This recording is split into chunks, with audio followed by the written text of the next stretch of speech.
Hello. નમસ્કાર વિદ્યાર્થી મિત્રો, કેમ છો બધાય મજામાં? આપણે વાત કરીએ છીએ ધોરણ 11 જીવ વિજ્ઞાન એટલે કે બાયોલોજી ની અંદર આપણે ગઈકાલના લેક્ચરની અંદર પ્લાન્ટ ફિઝિયોલોજી એટલે કે વનસ્પતિ દેહધર્મ વિદ્યા કમ્પ્લીટ કર્યું કે જેની અંદર આપણે પ્રકરણ નંબર 11 થી લઈને પ્રકરણ નંબર 15 સુધીના બધા જ પ્રકરણોનો આપણે અભ્યાસ કરી ગયા. આજે આપણે નવું ચેપ્ટર સ્ટાર્ટ કરવા જઈ રહ્યા છીએ. Good evening. તો આજે આપણે જે નવું ચેપ્ટર સ્ટાર્ટ કરવા જઈ રહ્યા છીએ જેનું નામ છે પ્રકરણ નંબર 10 કોષ ચક્ર અને કોષ વિભાજન, સેલ સાયકલ અને સેલ ડિવિઝન. તો આ એક ચેપ્ટર છે જેનો સમાવેશ સેલ બાયોલોજી ની અંદર થાય છે.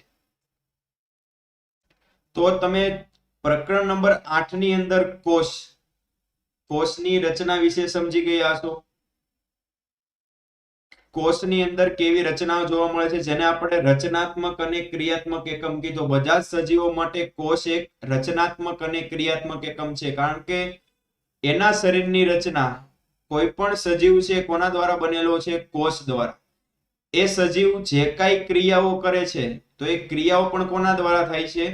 એ કોષ દ્વારા થાય છે. એટલા માટે એને આપણે શું કીધું? રચનાત્મક અને ક્રિયાત્મક એકમ. ત્યારબાદ એની અંદર કેવી રચનાઓ જોવા મળે છે? કોષીય અંગિકાઓ વિશે તમે અભ્યાસ કર્યો હશે. સૌથી બહાર તમને કોષરસ પટલ, ત્યારબાદ વનસ્પતિ કોષ હશે તો એની અંદર કોષ દિવાલ જોવા મળે છે.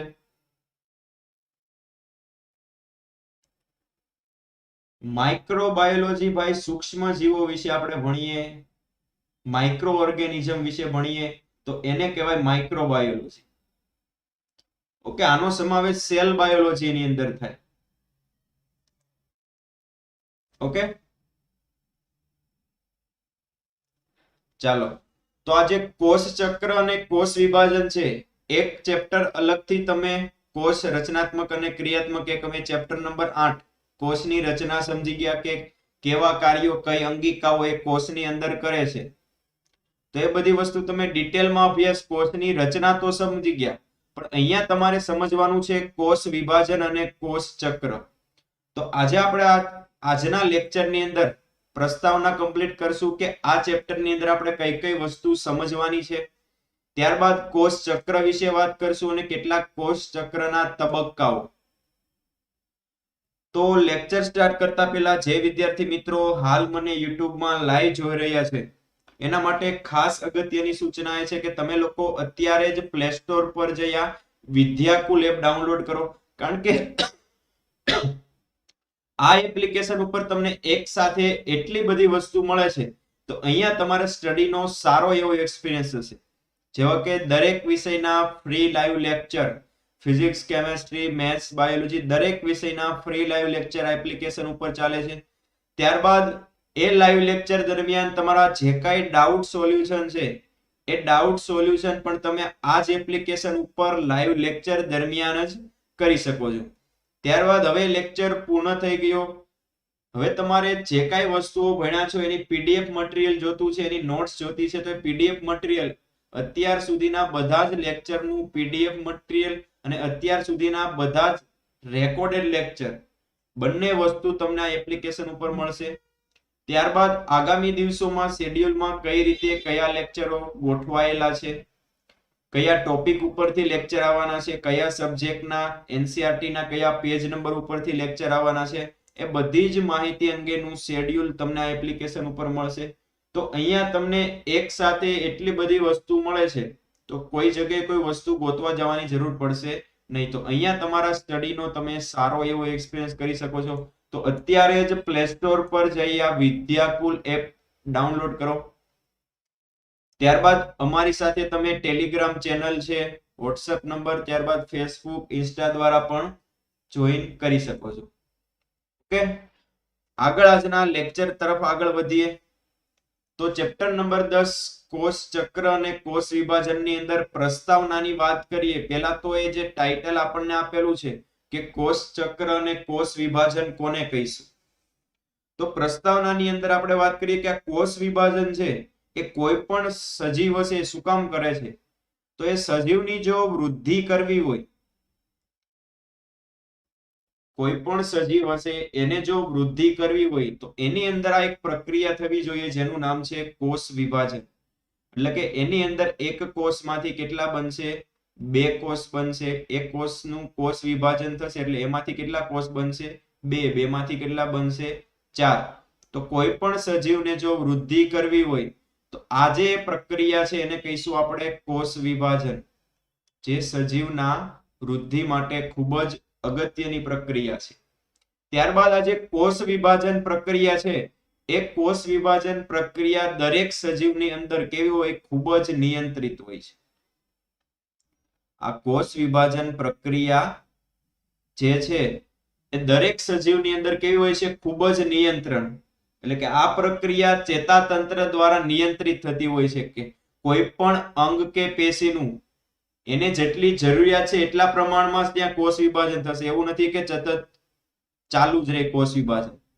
આપણી ત્વચા છે, ત્વચામાં કોઈ જગ્યાએ આપણને કટ લાગે છે, આપણી ત્વચા ઉપર કોઈ જગ્યાએ આપણને વાગ્યું તો એ જે કટ લાગેલો છે એ જગ્યાએ એ ત્વચાના કોષો છે, અધિચ્છદ પેશીના કોષો, આપણે ફરીથી ત્યાં નવા કોષો ઉમેરવા પડશે. તો એવું નથી કે આપણી નવી ત્વચા આખી ફરીથી આખા શરીરની નવી આવે છે. એટલે કે જે જગ્યાએ કટ થયું છે, જ્યાંથી એક કોષો ડેમેજ થયા છે ત્યાં જ ફરીથી નવા કોષ આવશે. ખાલી એ જ જગ્યાએ શું થશે? કોષ વિભાજન થશે. એટલા માટે કીધું છે કે આ જે કોષ વિભાજન પ્રક્રિયા છે કેવી છે? ખૂબ જ નિયંત્રિત છે. જેટલી જરૂર છે એટલા જ પ્રમાણમાં શું થશે? કોષ વિભાજન આપણું શરીર કરશે. જો આ નિયંત્રણ આપણે મૂકી દઈએ, જો આપણું ચેતાતંત્ર આ કોષ વિભાજન જે પ્રક્રિયા છે એનું નિયંત્રણ નહીં કરે તો શું થશે? જેને આપણે કેન્સર તરીકે ઓળખીએ છીએ. અનિયમિત કોષ વિભાજન, કોઈ પણ ભાગમાં અનિયમિત કોષ વિભાજન થશે તો એ કોષની સંખ્યામાં સતત વધારો થશે. તો ત્યાં શેનું નિર્માણ થશે? એક ગાંઠનું નિર્માણ થશે, જેને આપણે કેન્સર તરીકે ઓળખીએ છીએ. તો આ જે કોષ વિભાજન પ્રક્રિયા છે કેવી હોવી જોઈએ? ખૂબ જ નિયંત્રિત પ્રક્રિયા છે. કોષ વિભાજન પ્રક્રિયાને આપણે કહીએ છીએ ખૂબ જ નિયંત્રિત પ્રક્રિયા છે. હવે કોષ વિભાજન તો સમજી ગયા કે એક કોષમાંથી આપણે 2 કોષ બનાવ્યા, એટલે કે કોષનું આપણે વિભાજન કરી નવા કોષો ઉમેરીએ છીએ તો એને કહીએ છીએ આપણે કોષ વિભાજન. ત્યારબાદ બીજો એક શબ્દ આ ચેપ્ટર ના ટાઇટલમાં આપેલો છે જેનું નામ છે કોષ ચક્ર. તો આપણે આ કોષ ચક્ર કોને કહીશું? તો અહીંયા આપણે જે એક કોષમાંથી 2 કોષ બનાવીએ છીએ, એટલે કે જે 2 સફળ કોષ વિભાજન વચ્ચેનો સમયગાળો છે, 2 સફળ કોષ વિભાજન વચ્ચેના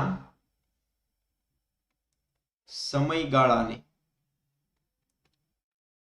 કોષ ચક્ર તરીકે ઓળખવામાં આવે છે. એટલે કે આપણે એક કોષમાંથી જે 2 કોષનું નિર્માણ કર્યું તો આની વચ્ચેનો જે સમયગાળો છે, એટલે આની વચ્ચે જે કાંઈ પ્રક્રિયાઓ થાય છે એનો સમાવેશ કરશું આપણે કોષ ચક્રની અંદર.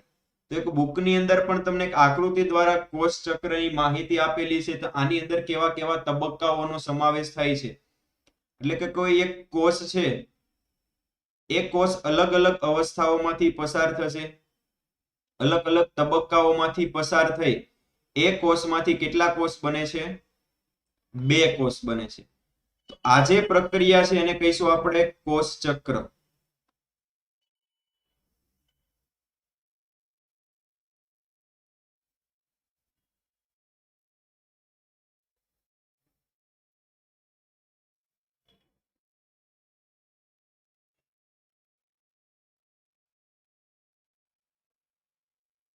તો અહીંયા આપણી પાસે એક કોષ છે.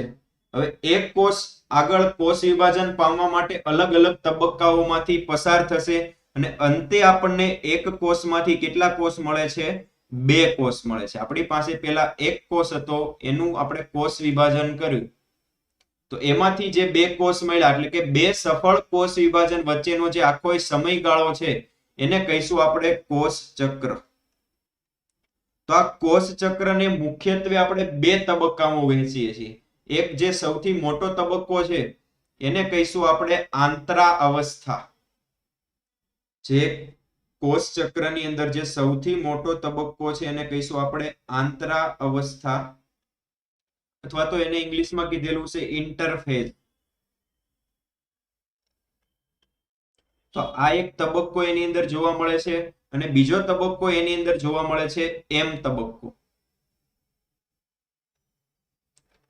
હમણાં ડિટેલમાં આપણે બધી વસ્તુ સમજવાની છે. તો અહીંયાથી આપણે જોઈશું તો બે તબક્કાની અંદર આપણે કોષ ચક્રને વહેંચ્યું. એકને કીધું આંતરાવસ્થા અને બીજા ભાગને કીધું એમ તબક્કો. તો આ બે તબક્કામાંથી એક કોષ પસાર થશે અને એક કોષનું કોષ વિભાજન થઈ એમાંથી કેટલા મળશે? બે કોષ. તો આ બે સફળ કોષ વિભાજન વચ્ચેનો જે સમયગાળો છે એને આપણે બે તબક્કામાં વહેંચ્યું. એકને કીધું આંતરાવસ્થા અને બીજું છે એમ તબક્કો. હજી આંતરાવસ્થાની અંદર કેટલાક પેટા તબક્કાઓ જોવા મળે છે. તો એની અંદર જે પહેલો તબક્કો આંતરાવસ્થાની અંદર જોવા મળે છે એને કહીશું આપણે G1. એ ફેઝને કહીશું G1 ફેઝ. G નો મતલબ થાય ગેપ. હમણાં આપણે બધા અવસ્થા બધા તબક્કા વારાફરતી સમજવાના છે. તો આંતરાવસ્થાને ટોટલ 3 તબક્કામાં વહેંચેલું છે. G1, S અને ત્રીજું છે G2. આંતરાવસ્થાના બીજા અંદર 3 પેટા પ્રકાર પડે છે. 3 પેટા તબક્કાઓ જોવા મળે છે G1, S અને G2. તો આ 3 તબક્કા પૂરા થશે પછી શરૂ થશે એમ તબક્કો. ને એમ તબક્કાને આપણે એને પણ અલગ અલગ તબક્કામાં વહેંચીએ છીએ. G2 તબક્કો પૂરો થાય પછી એમ તબક્કાનો જે પ્રાથમિક તબક્કો છે એને કહીશું આપણે પ્રોફેઝ. ગુજરાતીમાં કહીશું એને આપણે પૂર્વાવસ્થા. ત્યારબાદ પ્રોફેઝ પૂરો થશે ત્યારબાદ શરૂ થશે મેટાફેઝ. એને કહીશું આપણે ભાજના અવસ્થા. ત્યારબાદ આવશે એનાફેઝ અને લાસ્ટમાં આવશે ટેલોફેઝ અને પછી થશે સાઇટોકાઇનેસિસ એટલે કે કોષ રસ વિભાજન. અને એક કોષમાંથી આપણને કેટલા કોષ મળશે? 2 કોષ. તો આખી આ જે પ્રક્રિયા છે જે એક કોષમાંથી 2 કોષ બન્યા એની વચ્ચેની જે આ કઈ તબક્કા છે એનો સમાવેશ કરશું આપણે કોષ ચક્રની અંદર. તો આ જે કોષ ચક્ર છે કે જેના અંતે એક કોષમાંથી 2 કોષ મળે છે. તો આ મનુષ્યની અંદર જે આ કોષ ચક્ર થવાનો સમયગાળો છે મનુષ્યમાં વાત કરીએ તો મનુષ્યની અંદર આ જે કોષ ચક્ર છે કેટલી કલાકમાં થાય છે? 24 કલાકમાં. મનુષ્યની અંદર આપણે એક કોષમાંથી બીજો કોષ બનાવવો હોય તો એની વચ્ચેનો જે આ સમયગાળો છે કોષ ચક્રનો એ કેટલી કલાકનો છે? 24 કલાકનો. ત્યારબાદ એક ઉદાહરણ આપણને આપેલું છે કે ઈસ્ટમાં કોષ ચક્રનો સમયગાળો જેટલો આપેલો છે જેની વાત કરીએ તો 90 મિનિટ. ઈસ્ટની અંદર આ કોષ ચક્રનો તબક્કો આ બધાય તબક્કા કેટલા ટાઈમમાં પૂરા થઈ જાય? 90 મિનિટમાં. અને સૌથી ઝડપી કોષ ચક્ર આપણને જોવા મળે છે બેક્ટેરિયાની અંદર. બેક્ટેરિયા સૌથી ઝડપી કોષ વિભાજન કરી નાખે જેનો સમયગાળો છે ફક્ત 20 મિનિટ. તો આ MCQ માટે ખાસ યાદ રાખજો કે મનુષ્યની અંદર કોષ ચક્રનો સમયગાળો કેટલો હોય તો 24 કલાક. ઈસ્ટની અંદર કોષ વિભાજન કેટલા સમયમાં થઈ જાય તો 90 મિનિટમાં. અને બેક્ટેરિયાની અંદર સૌથી ઝડપી કોષ વિભાજન થાય જેનો સમયગાળો છે 20 મિનિટ. તો આ વાત થઈ કોષ ચક્રની. હજી વ્યવસ્થિત આપણે પ્રસ્તાવના સમજીએ કે અહીંયા કોષ ચક્રની અંદર આપણે કઈ કઈ વસ્તુ સમજવાની છે. તો અહીંયા આપણે કોષ ચક્રને 2 તબક્કામાં વહેંચ્યું. આપણી પાસે છે કોષ ચક્ર જે કોષ વિભાજન કરવા માટે જવાબદાર તબક્કાઓ આની અંદર જોવા મળશે. તો આ કોષ ચક્રને આપણે કેટલા તબક્કામાં વહેંચ્યો? 2 તબક્કા. એકને કીધું આંતરાવસ્થા અને બીજાને કીધું એમ તબક્કો. એક ભાગ જોવા મળે છે જેનું નામ છે આંતરાવસ્થા અથવા તો એને કીધું આપણે ઇન્ટરફેઝ. અને બીજો તબક્કો આપણને આની અંદર જોવા મળશે એમ તબક્કો કે જેની અંદર શું થશે? કોષ કેન્દ્ર વિભાજન થશે. કોષ કેન્દ્ર વિભાજન જે છે કયા તબક્કામાં થશે? એમ તબક્કામાં. તો અહીંયા આંતરાવસ્થાને અલગ અલગ આપણે 3 પેટા પ્રકાર પાડ્યા. એકને કીધું આપણે G1 જેનું ફૂલ ફોર્મ થશે ગેપ 1. ત્યારબાદ બીજો પ્રકાર પાડ્યો આપણે એમાં S તબક્કો જેને કહીશું આપણે સિન્થેસિસ. એટલે અહીંયા કોઈક ને કોઈક વસ્તુનું સંશ્લેષણ નિર્માણ થશે, જે આપણે આગળ સમજવાનું છે. અને ત્રીજો પ્રકાર પાડ્યો આપણે G2, એને કહીશું ગેપ 2. તો આ 3 તબક્કાઓ આપણને આંતરાવસ્થાની અંદર જોવા મળે છે. અને આ 3 તબક્કાઓ જે આંતરાવસ્થામાં જોવા મળે છે, એની અંદર M તબક્કાની અંદર પ્રવેશવા માટે કોષ, M તબક્કામાં પ્રવેશવા માટેની જે તૈયારીઓ છે એ આ 3 તબક્કાઓમાં થશે. M તબક્કો જે આંતરાવસ્થા પછી ચાલુ થાય છે, એ તબક્કાની અંદર પ્રવેશ કરવા માટેની જે તૈયારીઓ છે એ કોષ કયા અવસ્થામાં કરશે? આંતરાવસ્થા, એટલે કે ઇન્ટરફેસ, જેની અંદર 3 પેટા પ્રકાર પડ્યા, જે હમણાં આપણે આગળ ડિટેલમાં અભ્યાસ કરશું. ત્યારબાદ જે M તબક્કો છે એને M તબક્કો શું કામ કહેવામાં આવે છે? એની અંદર 2 તબક્કા જોવા મળશે. એકને કહીશું આપણે સંભાજન અને બીજું છે અર્ધીકરણ. સંભાજન અને બીજું છે અર્ધીકરણ, જે M તબક્કાના 2 પ્રકાર છે. M તબક્કાની અંદર થશે કોષ કેન્દ્ર વિભાજન. તો સંભાજનને ઇંગ્લિશમાં કહીશું આપણે માઇટોસિસ, અને અર્ધીકરણને આપણે ઇંગ્લિશમાં કહીશું મિયોસિસ. તો માઇટોસિસ અને મિયોસિસ, એના ઉપરથી એ તબક્કાને કહીએ છીએ આપણે M તબક્કો. તો એના 2 પ્રકાર છે, સંભાજન અને અર્ધીકરણ. તો સંભાજન કેવા કોષનું થાય? દૈહિક કોષનું થાય. આપણા શરીરના બાકી બધા જે કોષો છે, આપણા શરીરના બધા જ કોષોને દૈહિક કોષો કહેવાય, સિવાય કે જનન કોષો. આપણા શરીરની વાત કરીએ તો એની અંદર જે શુક્રકોષ અને અંડકોષ છે એને કેવા કોષો કહીશું? આપણે જનન કોષો. અને બાકી બધા કોષોને કહીશું દૈહિક કોષો. તો સંભાજન આપણને દૈહિક કોષોમાં જોવા મળશે અને અર્ધીકરણ આપણને જોવા મળશે જનન કોષોની અંદર. ઓકે, તો આ 2 તફાવત ખાસ MCQ માટે યાદ રાખવાના છે કે નીચેનામાંથી કઈ પ્રક્રિયા છે જે દૈહિક કોષોની અંદર થશે M તબક્કાની? તો એ છે સંભાજન. અને અર્ધીકરણ આપણને જોવા મળશે જનન કોષની અંદર. અહીંયા હવે બીજો વધારે ધ્યાન આપવા જેવી વસ્તુ છે કે અહીંયા નામ સંભાજન આપેલું છે ને અહીંયા અર્ધીકરણ આપેલું છે. એ એટલા માટે આપેલું છે કે અહીંયા દૈહિક કોષોનું જ્યારે કોષ વિભાજન થાય છે, તો એની અંદર જે રંગસૂત્રની સંખ્યા અને પ્રકાર, રંગસૂત્રની સંખ્યા પ્લસ પ્રકાર બંને કેવા હશે? સમાન હશે. કોની અંદર? તો આપણે જે પિતૃકોષમાંથી જે બાળકોષ 2 બનાવીએ છીએ, બંને કોષોની અંદર જેટલા પિતૃકોષમાં રંગસૂત્રોની સંખ્યા અને પ્રકાર છે, સેમ એટલી જ સંખ્યા અને પ્રકાર બંને બાળકોષોમાં હશે. એટલે કે એને સંખ્યા અને પ્રકાર સમાન હોવાથી એને આપણે કહીએ છીએ સંભાજન. તો અહીંયા શબ્દ આપેલો છે બીજો અર્ધીકરણ. શું કામ કહેવામાં આવે છે? જ્યારે જનન કોષોની અંદર કોષ વિભાજન થાય છે, ત્યારે એની અંદર રંગસૂત્રની સંખ્યા કેટલી થઈ જાય છે? અડધી થઈ જાય છે. એટલે એને કહીએ છીએ આપણે અર્ધીકરણ. પડી ખબર? સંભાજન એટલા માટે કીધું કારણ કે દૈહિક કોષોનું જ્યારે કોષ વિભાજન થાય છે, એની અંદર રંગસૂત્રની સંખ્યા અને પ્રકાર કેવી હોય છે? સમાન હોય છે. જેવા પિતૃકોષમાં રંગસૂત્રો છે, સેમ એવા જ કોપી ટુ કોપી શેના અંદર જોવા મળશે? આપણને બાળકોષની અંદર. પણ અર્ધીકરણ એવી પ્રક્રિયા છે કે એમાં જનન કોષોનું જ્યારે કોષ વિભાજન થાય છે, ત્યારે એની અંદર રંગસૂત્રની સંખ્યા અડધી થઈ જાય છે. એટલા માટે એને અર્ધીકરણ તરીકે ઓળખવામાં આવે છે. ત્યારબાદ આપણે જ્યારે સંભાજન કરીએ છીએ, સંભાજન કરતા એની અંદર જ્યારે કોષ ચક્ર પૂરું થશે, M તબક્કો પૂરો થશે, ત્યારે એમાં આપણને કેટલા નવા કોષ મળશે? 2 કોષ મળશે. જ્યારે અર્ધીકરણની અંદર નવા કોષો કેટલા મળે છે? 4 મળે છે. ત્યારબાદ અહીંયા જે આપણે સંભાજનની વાત કરી, તો સંભાજનની અંદર અલગ અલગ પેટા પ્રકારો જે આપણે અહીંયા આગળ જોયા કે M તબક્કો છે એની અંદર અલગ અલગ પેટા 4 પ્રકારો જોવા મળે છે.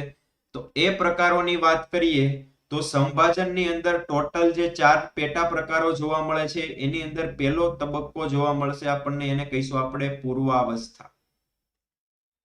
તો આ કોષ છે એ શરૂઆત કરશે આંતરાવસ્થાનો જીવન તબક્કો, ત્યારબાદ S તબક્કો, G2 તબક્કો, ત્યારબાદ M તબક્કાનો પ્રારંભિક તબક્કો આવશે, એને કહીશું આપણે પૂર્વાવસ્થા. તો તો આ અલગ અલગ તબક્કાઓમાંથી કોષ પસાર થઈ એક કોષ ચક્ર એનું પૂરું કરી એક કોષમાંથી કેટલા કોષ બનાવશે? 2 કોષ. તો એની કોષની અંદર કેવા ફેરફારો થાય છે, કઈ કઈ રચનાની અંદર ફેરફારો થાય છે, કઈ રીતે કોષ વિભાજન થાય છે, એક કોષમાંથી 2 કોષ, કઈ રીતે કોષ કેન્દ્ર વિભાજન થાય છે, રંગસૂત્રની સંખ્યા કઈ રીતે અડધી થાય છે, એ બધી વસ્તુ આપણે એક એક તબક્કા ડિટેલમાં આગળ ભણવાના છે. પણ અહીંયા આપણે એક ફ્લો ચાર્ટ તૈયાર કરી લઈએ કે આ ચેપ્ટરની અંદર આપણે કઈ કઈ વસ્તુ સમજવાની છે, પછી એ બધી વસ્તુ મિક્સ ના થાય. ક્લિયર? તો આ જે સંભાજન છે એની અંદર જે પેટા પ્રકારો જોવા મળે છે, પેટા તબક્કાઓ, એમાં પહેલો તબક્કો છે એને કહીશું પૂર્વાવસ્થા, ઇંગ્લિશમાં એને કહેવાય પ્રોફેઝ. ત્યારબાદ બીજો જે તબક્કો જોવા મળે છે એને કહીશું આપણે ભાજનાવસ્થા, જેને ઇંગ્લિશમાં નામ આપેલું છે મેટાફેઝ. ત્યારબાદ ત્રીજો તબક્કો સંભાજનની અંદર જોવા મળે છે એને કહીશું આપણે ભાજનોત્તરાવસ્થા, ભાજનોત્તરાવસ્થા, જેને ઇંગ્લિશમાં કહેવાય એનાફેઝ. આગલા વર્ષે અમારે કોર્સ આવવાનો છે શેના માટે? 12th science. Yes. Okay, March એન્ડિંગમાં તમને જાણ કરી દેશે. ઓકે, કોન્ટેક્ટમાં રહેજો.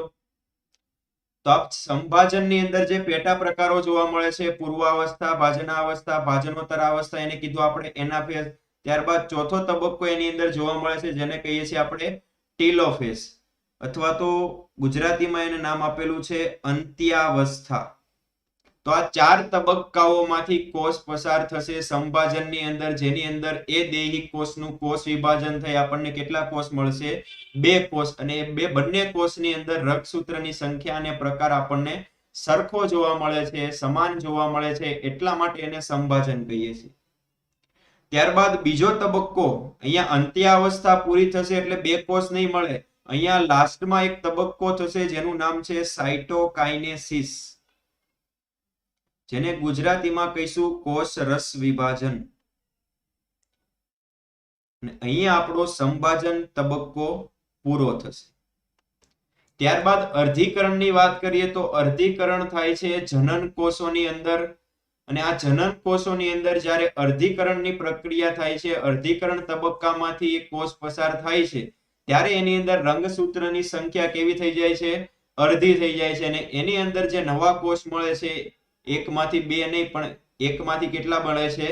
4 મળે છે. તો એ 4 કઈ રીતે મળે છે? તો અર્ધીકરણની અંદર પણ અલગ અલગ પેટા તબક્કાઓ આપણને જોવા મળશે.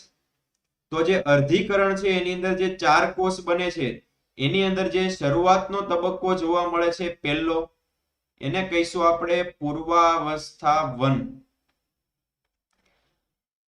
અને આ જે પૂર્વાવસ્થા 1 છે, ત્યારબાદ એ તબક્કો પૂરો થશે, ત્યારબાદ આવશે ભાજનાવસ્થા, એને પણ 1 નામ આપેલું છે.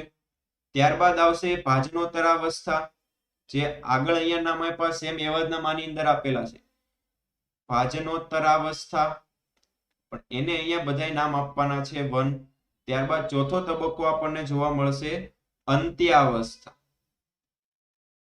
ત્યારબાદ અહીંયા એક નાની એવી પ્રક્રિયા થશે, સાઇટોકાઇનેસિસ થશે. અને અહીંયા જે આપણે પૂર્વાવસ્થા કીધું, એ પૂર્વાવસ્થા આ અર્ધીકરણની અંદર જે આ તબક્કા જોવા મળે છે એની અંદર સૌથી મોટો તબક્કો કોઈ હોય તો એ કયો છે? પૂર્વાવસ્થા 1.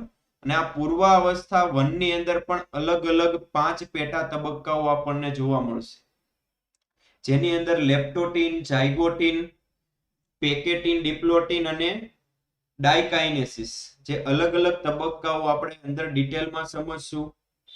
તો એની અંદર કેવા ફેરફારો કોષની અંદર થાય છે. ત્યારબાદ આજે પૂર્વાવસ્થા, ભાજનાવસ્થા, ભાજનોત્તરાવસ્થા, અંત્યાવસ્થા 1 પૂરી થશે. ત્યારબાદ અહીંયા હવે 2 કોષ બન્યા હશે, એ હવે શેમાં આગળ વધશે? ફરીથી સ્ટાર્ટ થશે પૂર્વાવસ્થા 2. તો એવી રીતે બધા જ તબક્કાઓને નંબર 2 કરીને આપેલું છે. અને લાસ્ટમાં ફરીથી આપણને અહીંયા અર્ધીકરણ પ્રક્રિયા થશે ત્યારે એક કોષમાંથી કેટલા કોષ મળશે? ચાર કોષ. જે વસ્તુ આપણે ડિટેલમાં હમણાં આગળ વારા ફરતી અહીંયાથી આંતરાવસ્થાથી સ્ટાર્ટ કરશું, ત્યારબાદ એના 3 પેટા તબક્કાઓ જોશું, ત્યારબાદ એક કોષ શેમાં પ્રવેશ કરશે? સંભાજનમાં પ્રવેશ કરશે. ત્યારબાદ એ સંભાજનના તબક્કાઓ અભ્યાસ કરીશું, જે શેની અંદર થાય છે? દૈહિક કોષોની અંદર થાય છે. ત્યારબાદ અર્ધીકરણ આપણને જોવા મળશે જનન કોષોની અંદર, શુક્રકોષ હોય, અંડકોષ હોય, એનું જે કોષ વિભાજન થાય છે ત્યારે એક કોષમાંથી કેટલા કોષ મળે છે? 4 કોષ, જેની અંદર રંગસૂત્રની સંખ્યા કેવી હોય છે? અડધી હોય છે. કમ્પ્લીટ પ્રસ્તાવના કમ્પ્લીટ. તો આપણે શરૂઆત કરીએ કોષ ચક્રની અંદર આંતરાવસ્થાથી. ઓકે, આ ફ્લો ચાર્ટ તૈયાર થઈ ગયો કે આ ચેપ્ટરની અંદર આપણે કઈ કઈ વસ્તુ સમજવાની છે. તો એટલી વસ્તુ સમજશું એટલે આપણો ચેપ્ટર પૂરું.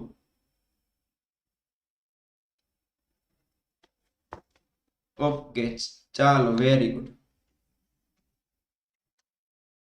ત્યારબાદ એ પહેલા વાત કરીએ માસ્ટર ક્લાસ. તો ધોરણ 9, 10 અને 11, 12 કોમર્સની લાઈવ માસ્ટર ક્લાસ યુથ વિદ્યા કુલમાં ચાલે છે. જો આગામી ગુજરાત બોર્ડની એક્ઝામમાં તમે સારો એવો સ્કોર કરવા માંગતા હોય, યુથ વિદ્યા કુલના માસ્ટર ક્લાસની અંદર જોઈન થવા માંગતા હોય, તો અહીંયા તમને જે કોન્ટેક્ટ નંબર આપેલો છે 9924445400 પર કોન્ટેક્ટ કરી માસ્ટર ક્લાસની અંદર કઈ રીતે જોઈન થવું એ અંગેની બધી જ માહિતી તમે આ કોન્ટેક્ટ નંબર ઉપરથી મેળવી શકો છો. ત્યારબાદ હવે વાત કરીએ કોષ ચક્રના તબક્કા, જેની અંદર પહેલો તબક્કો આપણે સમજવાનો છે, જેનું નામ છે આંતરાવસ્થા. ને આ આંતરાવસ્થાને ઇંગ્લિશમાં કહીશું આપણે ઇન્ટરફેઝ. ને આ ઇન્ટરફેઝની અંદર કયા કયા પેટા તબક્કાઓ જોવા મળે છે? ઓલરેડી આપણે એક ચાર્ટ તૈયાર કરી દીધો છે, એટલે હવે તમને વ્યવસ્થિત ખબર પડશે કે કઈ રીતે આ ચેપ્ટરની અંદર આગળ વધવાનું છે. તો તમે આ ચેપ્ટરનો એક આખો ચાર્ટ પણ બનાવી શકો છો યાદ રાખવા માટે. એ ચાર્ટની અંદર જ બધી માહિતી શોર્ટમાં લખીને એક પેજની અંદર એક ચાર્ટ તૈયાર કરો છો તો વ્યવસ્થિત બધી વસ્તુ યાદ રહી જશે. બાકી બુકમાંથી ડાયરેક્ટ વાંચો તો બધું તમને શું લાગશે? મિક્સઅપ લાગશે. જેવું પૂર્વાવસ્થા 1 માં છે એવું મોટા ભાગની સેમ વસ્તુ, જેવું સંભાજનમાં છે એવી ઘણી બધી સેમ વસ્તુ આપણને અર્ધીકરણમાં પણ જોવા મળશે. એટલે બધું મિક્સઅપ ના થાય તો એના માટે આખો એક ફ્લો ચાર્ટ તૈયાર કરીને આ ચેપ્ટરની તૈયારી તમે સારી રીતે કરી શકો છો. ઓકે, તો આંતરાવસ્થાની વાત કરીએ તો જે કોષ છે એ કોષ શરૂઆતમાં જે તબક્કામાં એન્ટર થાય છે જેનું નામ છે આંતરાવસ્થા. અને કોષ પોતાનો 95% જેટલો સમય આ અવસ્થામાંથી પસાર કરે છે. કોષ પોતાનો 95% જેટલો સમયગાળો એના કોષ વિભાજનનો જે સમય છે એ સમય આપણે વાત કરી કે મનુષ્યની અંદર 24 કલાક, ઈસ્ટમાં 90 મિનિટ, બેક્ટેરિયાની અંદર 20 મિનિટમાં જે કોષ વિભાજન થાય છે. તો આ જે કોષ છે આંતરાવસ્થામાં તો 95% જેટલો સમયગાળો પસાર કરી દે અને બાકી 5% નો જે સમય છે એની અંદર એ એમ તબક્કો પૂરો કરે છે. તો જે આંતરાવસ્થા છે એની અંદર 95% થી વધારે સમય પસાર કરે છે. પહેલો મુદ્દો આપણે એ આના અંદર યાદ રાખવાનો છે કે આંતરાવસ્થાની અંદર 95% થી પણ વધારે સમય કોષ આની અંદર પસાર કરે છે. તો આપણે વાત કરી કે મનુષ્યમાં કોષ વિભાજનનો જે સમયગાળો છે કેટલો કીધો આપણે? 24 કલાક. તો એનો મતલબ એમ થયો કે 24 કલાકમાંથી 23 કલાક કોષ તો શેમાં પસાર કરશે? આંતરાવસ્થામાં. તો મનુષ્યમાં જે 24 કલાકમાં કોષ વિભાજન થાય છે, મનુષ્યમાં 24 કલાકમાં જે કોષ વિભાજન થાય છે એ કોષ વિભાજનમાંથી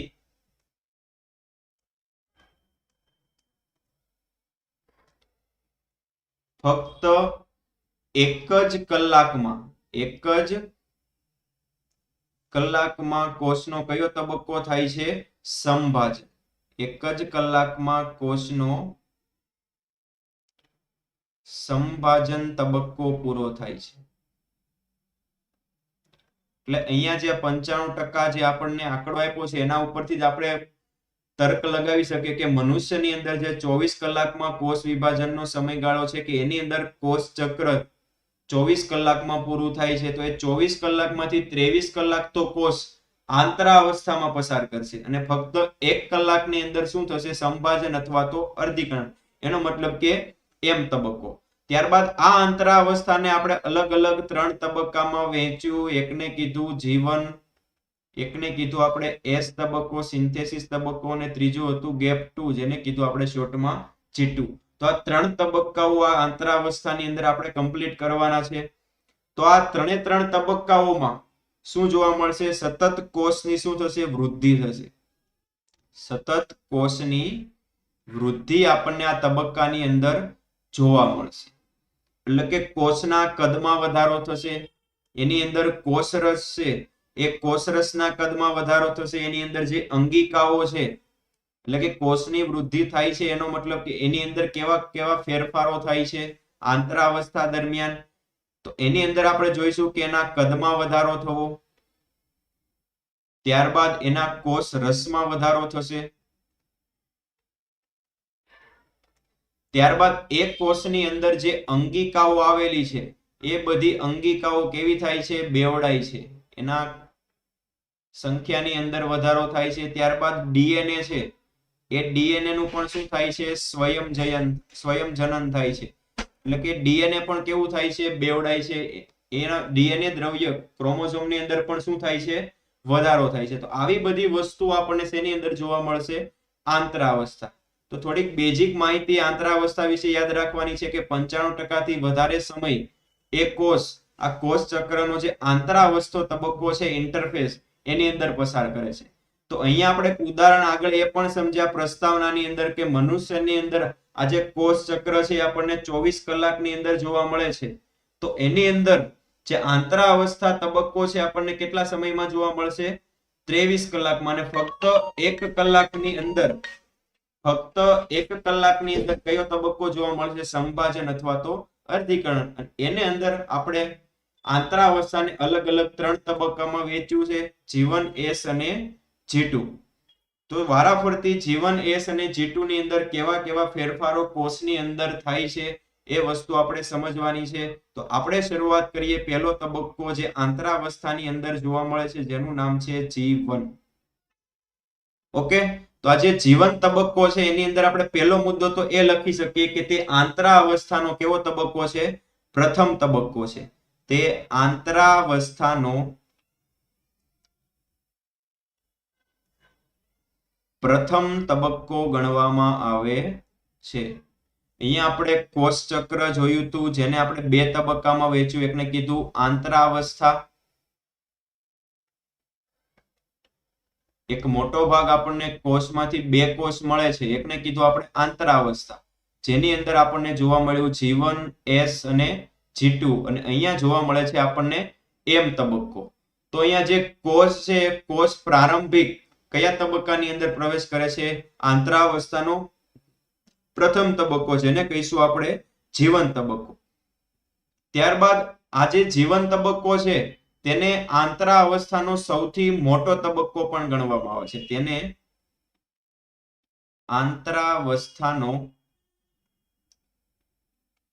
સૌથી મોટો તબક્કો ગણવામાં આવે છે. એટલે કે આંતરાવસ્થાનો 3 તબક્કા છે, જીવન, એસ અને G2 માંથી સૌથી વધારે કોષ કયા તબક્કામાં પસાર કરશે? આંતરાવસ્થાનો જીવન તબક્કો.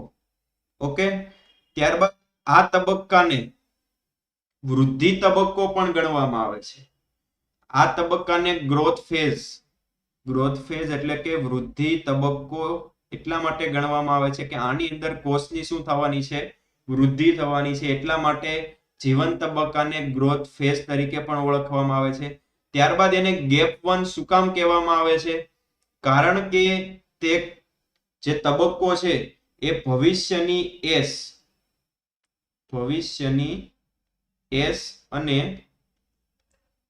ભૂતકાળના એમ તબક્કા વચ્ચેનો અવકાશ છે. અહીંયા આકૃતિમાં કોષ ચક્રની આકૃતિમાં આપણે જોઈએ તો આ જે જીવન તબક્કો છે આપણને કોની વચ્ચે જોવા મળે છે? એક તો ભવિષ્યનો S તબક્કો અને ભૂતકાળના M તબક્કા વચ્ચેનો અવકાશ છે, એટલા માટે એને આપણે શું કહીએ છીએ? ગેપ 1, અથવા તો એને શોર્ટમાં કીધું આપણે G1 તબક્કો. તો આ તબક્કાની અંદર શું થાય છે? એક તો કીધું ગ્રોથ ફેઝ એટલા માટે કહેવામાં આવે છે કે એની અંદર કોષની શું થાય છે? વૃદ્ધિ થાય છે. બીજું, આ તબક્કાની અંદર ડીએનએ ની અંદર એની સંખ્યામાં કે એની માત્રામાં કોઈ વધારો થતો નથી, એટલે કે ડીએનએ નું સ્વયં જનન થતું નથી. કયા તબક્કામાં?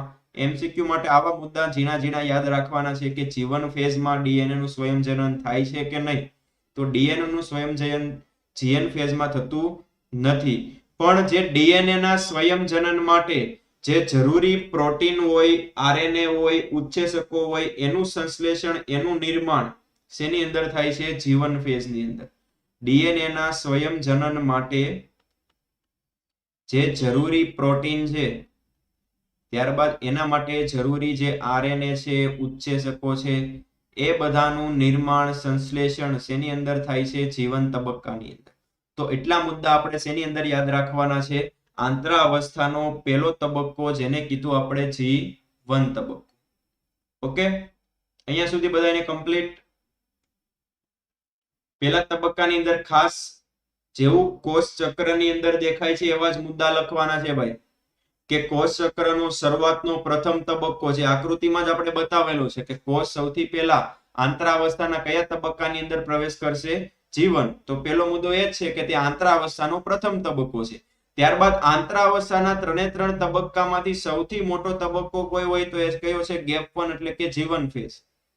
ત્યારબાદ ત્રીજો મુદ્દો એ કીધેલો છે કે કોની કોની વચ્ચેનો અવકાશ છે, કોની કોની વચ્ચેનો તબક્કો છે. તો એમાં એમ કીધેલું છે કે ભવિષ્યનો S તબક્કો અને ભૂતકાળનો M તબક્કો, એટલે કે સંભાજન તબક્કો, એ વચ્ચેનો અવકાશ છે, જેને જીવન તબક્કો અથવા તો ગેપ 1 તરીકે ઓળખવામાં આવે છે. ત્યારબાદ એવો મુદ્દો એની અંદર ચોથો મુદ્દો એ યાદ રાખવાનો છે કે આ તબક્કાની અંદર ડીએનએ નું સ્વયં જનન થતું નથી, એટલે કે ડીએનએ ની સંખ્યા, ક્રોમોઝોમની સંખ્યામાં અહીંયા વધારો થશે નહીં. પણ ડીએનએ નું સ્વયં જનન જે આગળના તબક્કામાં થવાનું છે, એના માટે જે જરૂરી ઉત્સેચકો, પ્રોટીન, આરએનએ, જે ન્યુક્લિક એસિડની જરૂરિયાત છે, એ બધાનું નિર્માણ અને સંશ્લેષણ કયા તબક્કામાં થાય છે? G1 તબક્કામાં થાય છે.